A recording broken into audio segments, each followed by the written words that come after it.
Allahu Akbar, Allahu Akbar, Allahu Akbar, Allahu Akbar, Allahu Akbar, Allahu Akbar. Salam ilahi menuntut kesatuan, maju serta membela kebenaran untuk negara, bangsa dan kemakmuran. Allah tegakkan, Allah tegakkan. Assalamualaikum warahmatullahi wabarakatuh.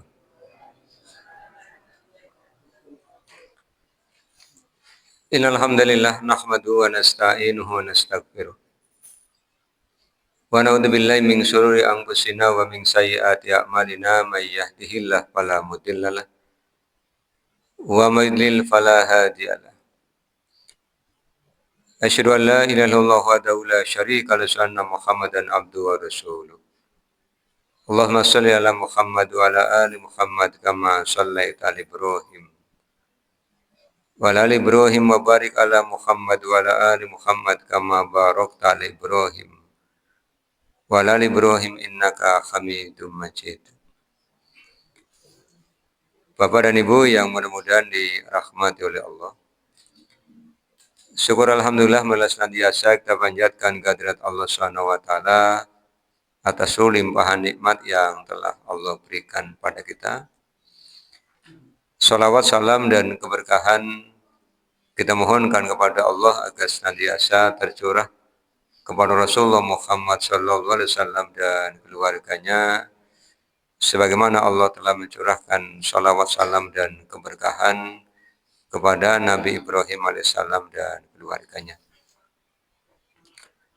Bapak dan Ibu yang mudah-mudahan dirahmati Allah, malam hari ini keadaan jamaah hampir kembali semula, full tim. Kalau kemarin setengah tim, karena baru mulai awal-awal setelah break pada 1 Syawal, masih ada yang berkegiatan atau mungkin belum mengetahui informasi kajian sudah dilaksanakan atau karena ada suatu urusan. Seperti biasa kita doakan yang belum hadir karena ada satu urusan, semoga Allah SWT memudahkan urusannya. Yang belum hadir karena diberikan perhatian khusus oleh Allah berupa rasa sakit, mudah-mudahan menjadi wasilah panen pahala sabar dan menjadi kesempatan untuk istirahat Bapak dan Ibu. Jadi ternyata orang kalau diberi sehat terus itu tidak ada istirahatnya. Maka diberi sakit itu diantaranya untuk beristirahat, untuk muhasabah diri, untuk memberi kesempatan pada orang lain mendapatkan kebaikan. Yang sehat merawat yang sakit, yang berkunjung mendoakan yang sakit. Itu semua adalah kebaikan. Kita akan kaji di bab 42, masih pada Kitabul Azan. Hadisnya ada 4, 671, 672, 673, dan 674. Diawali dengan sebuah asar. Asar ini perbuatan sahabat ataupun ucapan sahabat yang dikutip oleh para muhaddisin. Dan sahabat biasanya mempraktekkan itu karena beliau-beliau menyaksikan Rasulullah SAW melakukan hal yang sama. Bab 42 ini oleh Imam Al-Bukhari diberi judul Babun, bab Iza apabila hadoro, telah datang at-ta'amu, makanan, wa uqimatis sholatu, dan sholat hendak didirikan. Jadi pas makanan dihidangkan, pas iqomah. mana yang akan didahulukan. Apakah makan ataukah sholat. Kita akan lihat hadis-hadisnya, Bapak dan Ibu. Yang pertama adalah perbuatannya Abdullah bin Umar. Wa kana ibnu Umar, dan adalah Ibnu Umar yabda'u, mendahulukan, bil asya'i, asya itu makan malam, jangan dibaca isya, kalau sana jadi sholat ya, bil asya'i, makan malam. Ini kebiasaan dari Abdullah bin Umar, kalau malam kemudian dihidangkan makanan bersamaan dengan datangnya waktu iqamah, maka Abdullah bin Umar memilih untuk makan terlebih dahulu. Kemudian Abu Darda menyampaikan pendapatnya. Wa qala Abu Darda, dan Abu Darda telah berkata, min fikhil mar'i, min fikhi, di antara pemahaman, al-mar'i, seseorang, maksudnya di antara kedalaman pemahaman seseorang atas agama, iqbaluhu, dia mendahulukan ala hajati, atas hajatnya, atas kepentingan yang mendesak, hatta sehingga yukbila ala sholatihi, sehingga dia baru melaksanakan sholat. Tujuannya apa? Kata Abu Darda, wa qalbuhu, dan hatinya farigun, bersih. Dalam Fathul Bari, Ibnu Hajar al-Asqalani kemudian memberikan analisis terhadap pernyataan dan kebiasaan dua sahabat mulia ini. Yang pertama Abdullah bin Umar, yang kedua Abu Darda. Beliau, Ibnu Hajar, menyampaikan pendapatnya. Ketika seseorang hendak melaksanakan sholat, maka dibutuhkan konsentrasi yang maksimal. Jika sebelum hadir ke tempat sholat, dia dalam keadaan sangat lapar, kemudian dihidangkan di depannya makanan, dan dia dipaksa untuk mendahulukan sholatnya, tentu rasa laparnya akan semakin berat. Dan rasa lapar yang semakin berat jelas akan mengganggu proses pelaksanaan sholat. Bisa jadi sholat tapi pikirannya mikiri makan. Maka sampai ada ungkapan, lebih baik makan ingat sholat daripada sholat ingat makan.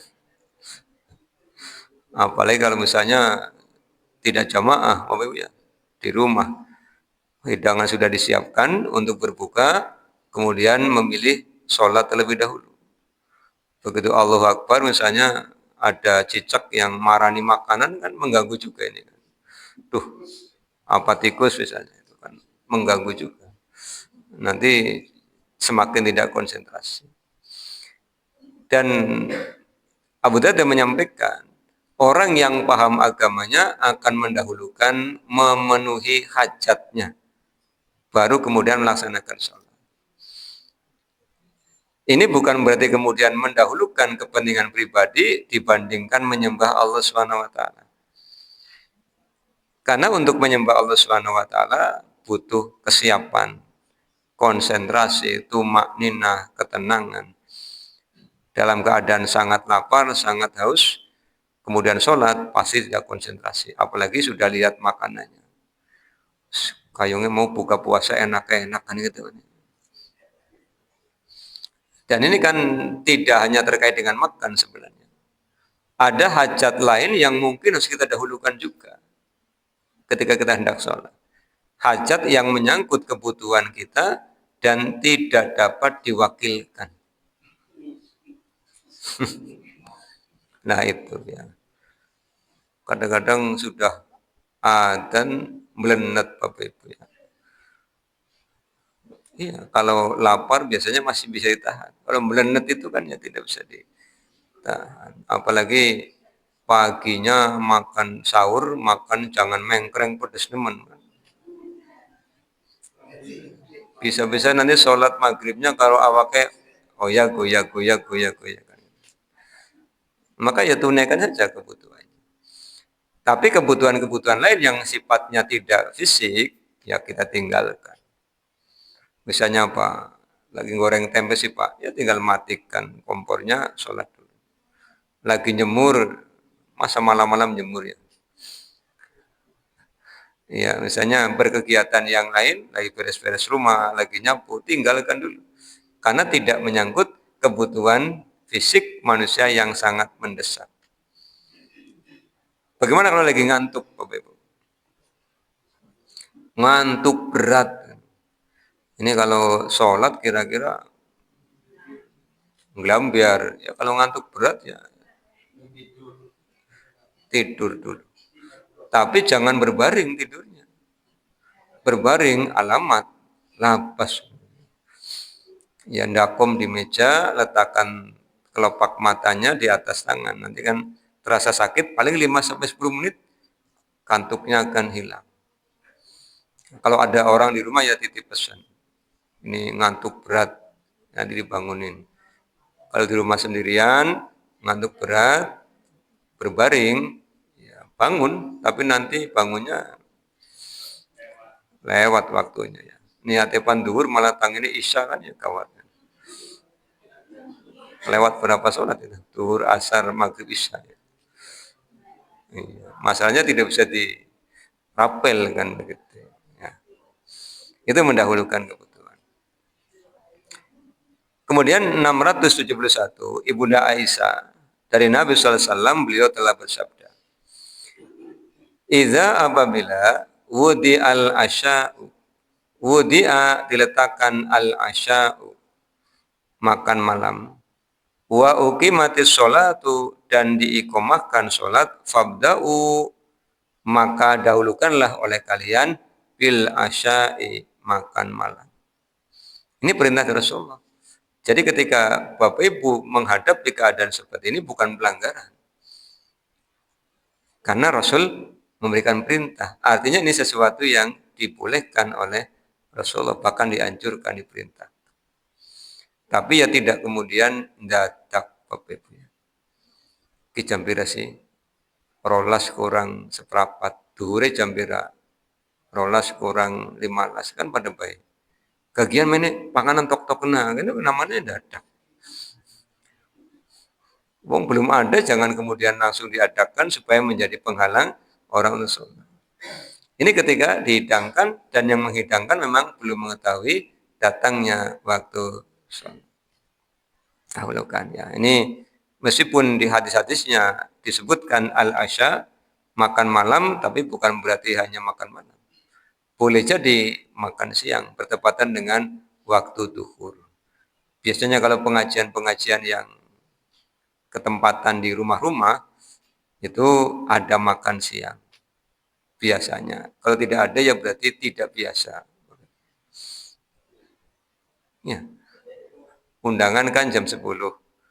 Jamaah datang jam 11. Nanti tuan rumah menyampaikan prakata tapi tausiah isinya. Ketua jamaah pengajian sambutan ya tausiah. Terakhir ustadz tausiah. Ini kayak lomba tausiah. Kadang-kadang orang tidak bisa menempatkan posisi. Kalau prakata ya prakata. Paling banter 3. 1, selamat datang. 2, terima kasih. 3, minta maaf. Jangan tausiah. Apalagi kajian tafsir misalnya.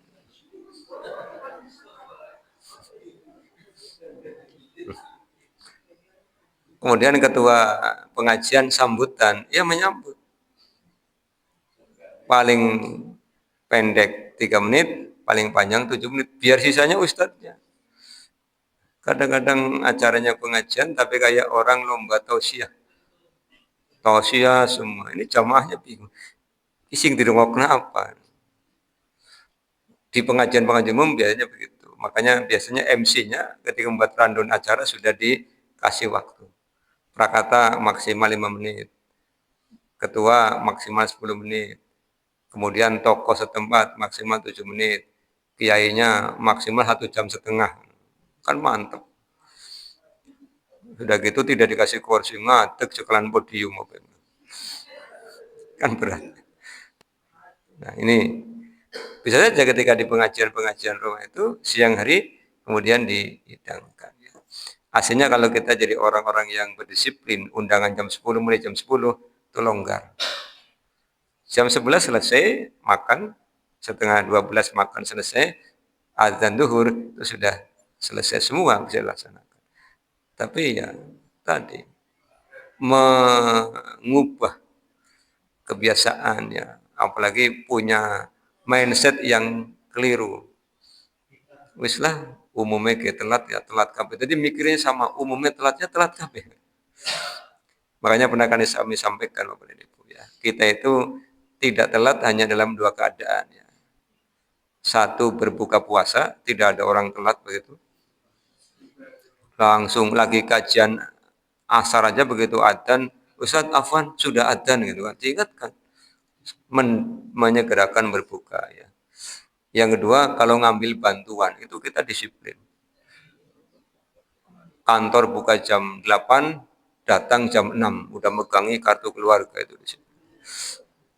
Kalau dalam rapat-rapat, dalam pengajian-pengajian, kadang-kadang ya, datangnya telat. Ya, ada yang datangnya pas isomah ya ada, pokoknya pas isomah datang. Ini mengubah kebiasaan seperti ini perlu prosesnya dan perlu doa yang terus-menerus. Kemudian di 672, ini yang cerita adalah Anas bin Malik. Dia bercerita tentang apa yang disampaikan Rasulullah SAW. Kata Rasulullah, "Iza quddimal asya'u", apabila didatangkan makan malam, fabda'u, maka dahulukanlah oleh kalian bihi, makan malam. Qabla, sebelum antusallu, kalian sholat. Di sini Rasulullah memberikan penegasan sholatnya, sholat al-maghribi, sholat maghrib. Makanya menyikapi hadis ini di dalam Fathul Bari dijelaskan pendapat-pendapat ini konteksnya berbuka puasa. Ketika berbuka puasa kan dihidangkan makanan untuk berbuka. Kalau Rasulullah biasanya berbuka itu kurma basah, rutop ya Pak. Kalau ada. Kalau tidak ada kurma kering. Kalau tidak ada air jernih, air bening ya, bukan air putih ya. Nah.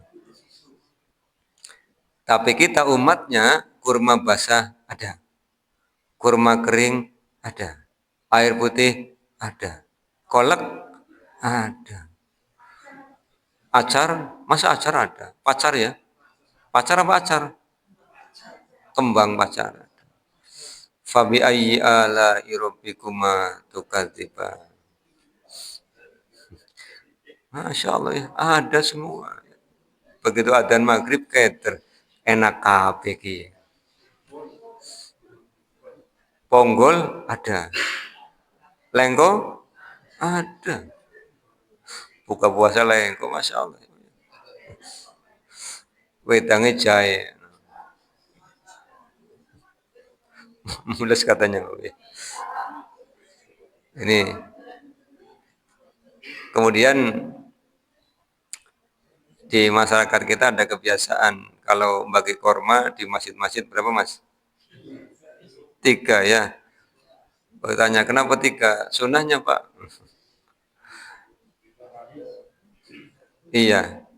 Makan kurma 3 biji itu sunnah ketika kita mau berangkat sholat id. Kalau buka puasa tidak harus 3. 11 kan gelem Bapak Ibu. Iya. Kata panitianya 11 gelis enteng Pak kurmanya, makanya 3. Iya kalau mau memberi 3 ya boleh, 5 ya boleh, 7, tapi jangan mengatakan sunnahnya begitu ya. Kenapa 3? Ya supaya cukup 1 bulan. Ini hanya beli 30 kilo misalnya gitu kan. Di tempat lain ada yang 1 bulan butuh 3 kintal. Saking jamaahnya yang banyak ya. Jadi saya pernah tanya berapa mas yang datang. Tiap maghrib itu 150 orang. Masya Allah ya. Jadi orang datang ke sana ikut kajian, kemudian berbuka puasa. Itu didahulukan. Kemudian kata Rasulullah SAW, ketika sedang makan, kemudian datang waktu sholat maghrib, wala ta'jalu an asyaikum. Jangan tergesa-gesa terhadap makan malam kalian. Dikunyah sampai lembut. Jangan langsung telan. Kurma telan lah. Sak wijil-wijile kan gawat. Kunyah dulu ya yang lembut. Jangan tergesa-gesa. Apalagi kalau makannya sayur sop, pedes, panas, geris kan ya. Bisa-bisa pipi kanan kiri ledes semua. Cokot. Wala tak jalu. Jangan tergesa-gesa. Nikmati. Tapi ya jangan terlalu santai. Jangan kemudian gerakannya slow motion. Pelan-pelan. Ini pelan-pelan. Wala tak jalu. Ya tidak begitu juga ya. Standar lah. Ya. Itu 672. Kemudian 673 masih sama. Ini Rasulullah SAW menyampaikan perintah idza wudi'a asya'u ahadikum. Apabila diletakkan makan malam oleh salah seorang di antara kalian, wa uqimatis sholatu, dan sholat hendak didirikan, fabda'u bil asya'i, maka dahulukanlah makan malam. Wala ya'jal hatta yabrugha minhu, jangan tergesa-gesa sampai yabrugha. Yabrugha itu selesai. Wa kana ibnu Umar yuda'u lahu ta'am. Dan adalah Abdullah bin Umar ketika makan malam diletakkan, wa tuqamus sholatu, sholat hendak dirikan, fala ya'tiha, dia tidak mendatanginya. Hatta yafrugo, sampai makan malamnya selesai. Wa innahu, dan sesungguhnya Abdullah bin Umar, la yasma'u, sungguh mendengar qiraatal imami, bacaan imam. Jadi walaupun imamnya sudah mulai membaca, Abdullah bin Umar tidak datang. Karena makannya belum selesai. Kenapa melakukan? Karena yang melaksanakan perintah Rasulullah SAW. 673, 674 sama. Ya, ada informasi dari Abdullah bin Umar, ada dari Ibunda Aisyah, ada dari Anas bin Malik. Itu untuk para sahabat. Bagaimana dengan Nabi? Bab 43. Ini untuk makmumah diberikan rukhsah. Bagaimana untuk imam? Apakah kalau lagi makan, muadzinnya bilang, Pak mau iqomah primen ge? Apakah imamnya menyelesaikan makan? Apa datang untuk imami? Apa nunggu bareng-bareng? Ini Rasulullah SAW mempraktekkan. Ibu dan Bapak. Babun bab iza apabila du'iyal imamu, imam dipanggil ila sholatu, untuk sholat, wa biyadihi, dan di tangannya ma ya'kulu, apa yang dimakan. Lagi megang makanan, muadzinnya datang, Pak pan komat apa ora?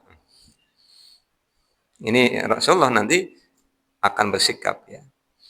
Yang bercerita adalah Ja'far bin Amr bin Umayyah, bahwasanya bapaknya telah berkata, Ra'aitu, aku telah melihat Rasulullah SAW, Rasulullah SAW ya'kulu, makan, tiroan, lengan ya, lengan kambing, yahtazu, beliau mengirisnya, minha, darinya.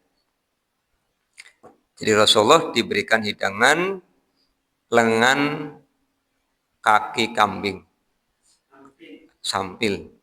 Sampil namanya Pak. Iya. Tiroan kan hasta ya. Sampil kambing. Kemudian beliau lagi ngiris. Begitu lagi ngiris, fadu'iya illa sholati. Kemudian beliau dipanggil untuk sholat. Fakoma, kemudian beliau berdiri. Fatoro khasikina, meletakkan pisaunya. Fasolla, kemudian beliau sholat. Walam yatawaddu, dan beliau tidak berwudu. Jadi Rasulullah meninggalkan sampil dengan pisaunya, kemudian beliau masuk masjid dan mengimami para sahabat. Apa pelajarannya? Kembali saya mengutip pernyataannya Ibnu Hajar al-Asqalani. Rasulullah SAW adalah orang yang paling mampu mengendalikan dirinya. Beda dengan kita orang biasa. Nyekeli sate, diparani panimami apa ora. Duh, tanggung, engkau wis radang kok. Karena kita manusia biasa tidak mampu mengendalikan diri. Sama dengan ketika Ibunda Aisyah bercerita, Rasulullah SAW dalam keadaan berpuasa, itu masih menyempatkan diri untuk mencium Ibunda Aisyah. Kata Ibunda Aisyah, Rasulullah adalah orang yang paling mampu mengendalikan diri. Kalau kita umatnya ya jangan Pak, mulai kebablasan bahaya. Bisa dihukum 2 bulan berturut-turut. Ini Rasulullah memilih untuk meninggalkan makanannya, beliau mengkhususkan itu untuk diri beliau. Jadi ini teladan bahwa Rasulullah memang kalau dalam konteks bahasa Arab itu basyarun laisa kal basyar. Manusia tapi tidak seperti manusia biasa. Karena oleh Allah diberikan potensi yang jauh berbeda dengan manusia biasa. Dalam hal-hal tertentu, iya. Tapi dalam hal-hal yang lain, tetap beliau diunggulkan oleh Allah SWT. Dipersiapkan. Karena ujiannya juga jauh lebih berat dibandingkan orang-orang biasa. Ini imam dipanggil untuk imami, padahal beliau sedang makan sampil kambing. Kemudian pelajaran yang keduanya apa? Bahwa makan daging kambing tidak menyebabkan seseorang wudunya batal. Di sini ada penjelasan. Fasalla walam yatawaddu. Kemudian dia sholat tanpa berwudu. Kalau makan daging kambing menyebabkan batal, pasti keterangannya kemudian beliau berwudu. Yang disuruh berwudu adalah orang yang makan daging unta. Kalau makan daging unta itu suruh berwudu. Tapi kalau makan daging kambing tidak. Orang yang habis minum susu juga tidak disuruh berwudu. Hanya disuruh untuk berkumur-kumur. Karena lemaknya itu biasanya masih nempel. Jangan sampai sholat sambil ilate mana mene ngakali. Kayak ngasih rada manis kan gitu. Iya lagi iftitah ilate mana mene. Bagaimana Pak kalau habis makan daging kambing terus ada yang nyangkol di gusi apa gigi? Gigi banyak. Masa di gusi? Sela-sela gigi. Ya bersiwaklah, ya bersiwak. Nanti kalau enggak, tadi sholat karo ngakali, iya ngakali nganggo ilat biasanya ya Pak. Mana? Iya. Kangelan akhirnya tangannya melebu. Nanti kalau ngakali pakai ilat kecandak bingung juga kan. Pandel lagi sholat, orang telek temut baik kan tadi masalah. Makanya Rasul sama menyampaikan, seandainya tidak memberatkan umatku, lawala an asukko ala ummati, biwuduin kulli sholatin. Aku akan perintahkan kalian untuk wudu setiap sholat. Wa kullu wuduin bisiwakin. Dan setiap wudu aku suruh kalian bersiwak.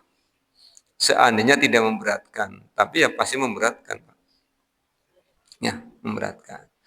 Makanya ini menjadi pelajaran bagi kita bahwa sholat itu memang butuh persiapan maksimal, konsentrasinya maksimal ya, keadaan fisiknya juga maksimal.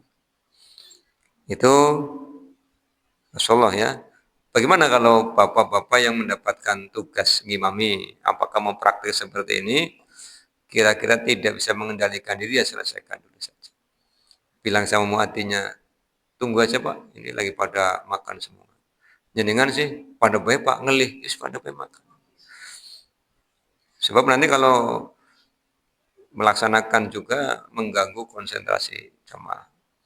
Makanya ini sebenarnya hadis 675 itu khusus beliau. Rasulullah SAW yang memang oleh Allah diberikan karunia yang luar biasa. Ya. Kemampuan untuk mengendalikan diri. Makanya kata sahabat ya, kadang-kadang kami melihat Rasulullah itu puasa terus. Sehingga kan mereka pernah datang 3 orang kepada Rasulullah. Bertemu Ibunda Aisyah, kemudian yang satu bilang, aku tidak akan tidur, tiap malam akan sholat malam. Yang satu bilang, aku tidak akan makan di siang hari, tiap hari saya mau puasa. Yang satu bilang, aku tidak akan menikah, aku akan menghambakan diri kepada Allah. Rasulnya jengkel. Ya, Rasulullah jengkel. Kemudian mengatakan, aku ya seperti kalian. Hanya memang Rasulullah diberikan sesuatu yang tidak Allah berikan kepada umatnya, kekhususan. Ibu dan Bapak. Kemudian bab 44. Babun bab man orang karena adalah fi hajati ahli yang membantu hajat keluarganya. Fa'uki mati sholatu, kemudian sholat hendak didirikan, fakhoroja dia keluar. Bagaimana ketika seorang laki-laki sedang membantu kebutuhan keluarganya, kemudian sholat hendak didirikan? Apakah menyelesaikan ataukah meninggalkan? Yang bercerita adalah Ibunda Aisyah, ditanya oleh muridnya namanya Al-Aswad. Sa'altu Aisyata, aku telah bertanya kepada Ibunda Aisyah. Maka Nabiyyu sallallahu alaihi wasallam yasna'u fi baitihi. Apa yang dilakukan oleh Nabi ketika di rumah? Ini sahabat luar biasa.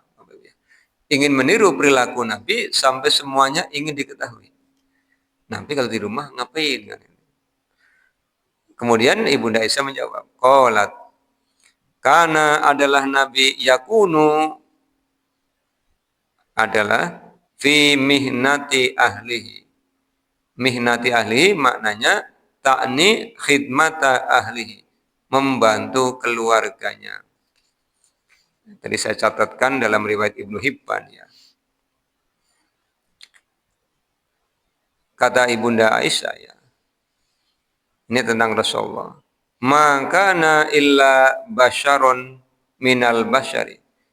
Nabi tidak lain adalah al-basyar. Ya seperti kalian.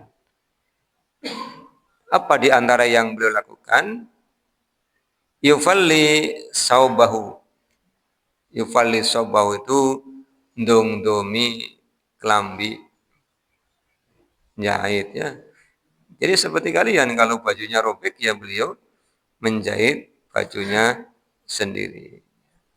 Wa yuhabu syatahu, memotong-motong sate daging kambing. Jadi kalau ada yang beri hadiah sampil kambing ya Rasulullah memotong-motong sendiri. Artinya beliau melakukan ya sebagaimana laki-laki lakukan untuk membantu pekerjaan istrinya yang ada di rumah. Tetapi kata Ibunda Aisyah, faidha maka apabila hadaratis sholatu, sholat telah tiba waktunya, kharaja beliau keluar ila sholati untuk sholat. Artinya kalau pekerjaan-pekerjaan itu yang tidak terkait dengan fisik, tadi kan makan kan terkait dengan fisik Bapak Ibu ya. Kemudian ke kamar mandi itu kan terkait dengan fisik yang memang harus disegerakan. Kalau misalnya membantu istri, apa menjahit baju, apa menjahit rompa, apa nyapu misalnya. Kemudian datang waktu sholat ya tinggal, karena bisa dikerjakan setelah itu. Tidak kemudian tanggung, kemudian menyelesaikan pekerjaan ini, kalau diselesaikan nanti khawatir sholat itu waktunya habis. Ini ditinggalkan. Ya, jadi konteks hadisnya di 676 itu berbeda dengan di bab 42, 671 sampai dengan 674.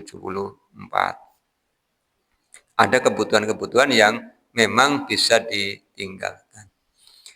Dan yang sudah kita kaji ini, Bapak dan Ibu, merupakan bagian langkah kita untuk melaksanakan sholat dengan khusyuk.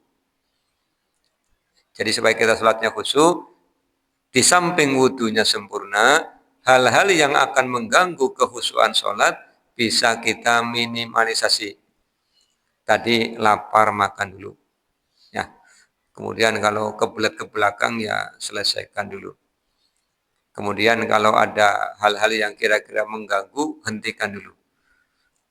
Ibu-ibu mau sholat, kemudian jemuran masih di luar, lihat langit gelap, barangkali nanti Allah turunkan rahmatnya berupa hujan, ya diambil dulu jemurannya. Jangan biarin aja. Begitu takbir, kepikiran, aduh, hujan. Iya, lisannya baca iftitah, lisannya baca Fatihah, tapi pikirannya mikiri jemuran, makanya wis garing ya eman-eman kan. Ya, atau yang mau ke masjid untuk jamaah, ketika di rumah lagi nggodok air ya tolong dimatikan dulu kompornya. Sudah sampai ke masjid takbir, kompor gas patennya apa dulu ya. Nah, ini akan mengganggu. Balik lagi, begitu sampai rumah dijebul itu wis mati, barang jogmennya bubar sholat.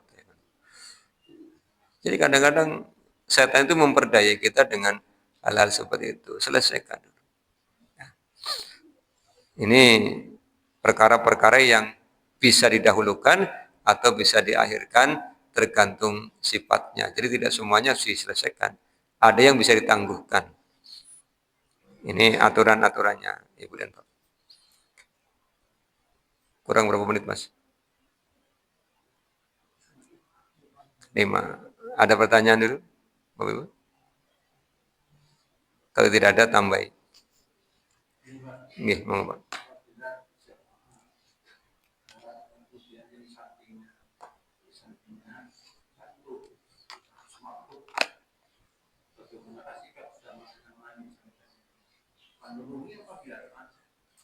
Ya.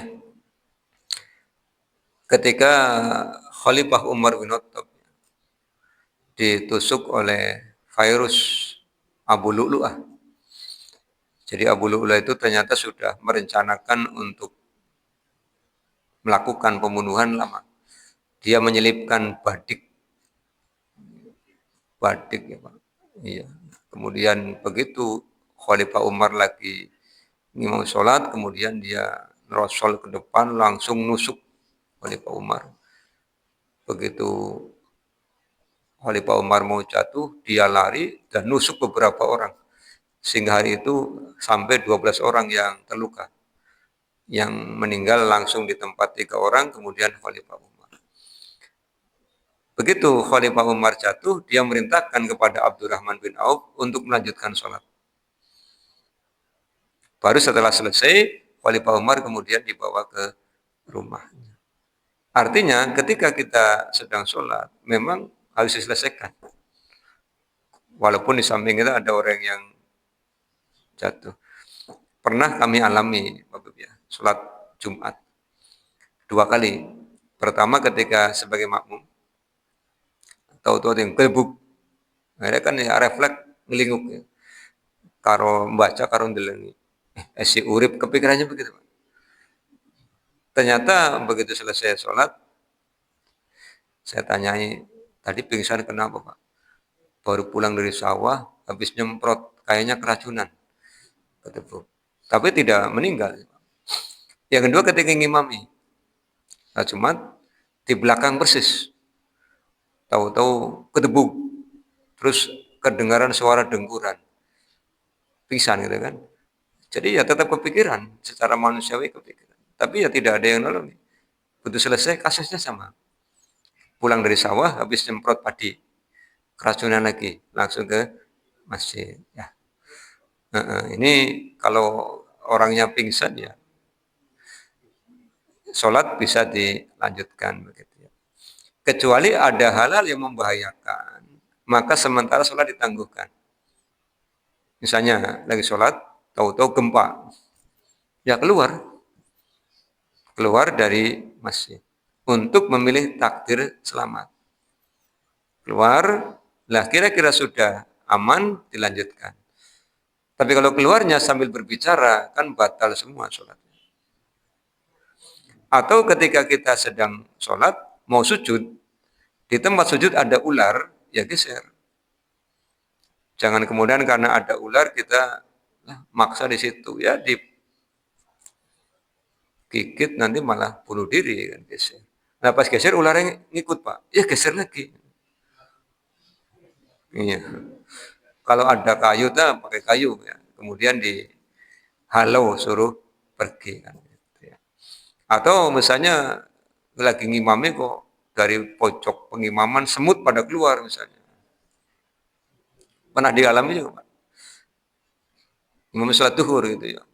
Begitu rokat ketiga, Masya Allah itu dari pojok semut gerayang-gerayang sampai panik ya. Rokat keempat harusnya tahiyat, tidak tahiyat ngadeg maning kan. Belakang rame konsentrasinya. Padahal tidak gigit ya, semut yang hitam itu kan. Tapi kan gerayang kan. Jadi untuk hal-hal yang tidak membahayakan nyawa, hal-hal yang tidak membahayakan diri kita, apapun yang terjadi, sholat tetap dilanjutkan. Kecuali membahayakan ya harus segera ditolong. Termasuk Rasulullah ketika ngimami, kemudian ada suara anak yang menangis, bayi menangis, Rasulullah mempercepat. Yang dipercepat bukan bacaan ruku sujudnya, tetapi yang dipendekkan bacaan Qur'annya. Kata Anas bin Malik itu, Rasulullah ketika memperpendek sholatnya tetap menjaga tumak ninahnya. Jadi itu yang harus kita teladani. Begitu, Pak Ibu? Ya, cukup ya.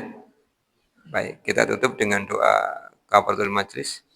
Subhanakallahumma bihamdika asyhadu an la ilaha illa anta astaghfiruka wa atubu ilaika. Assalamualaikum warahmatullahi wabarakatuh.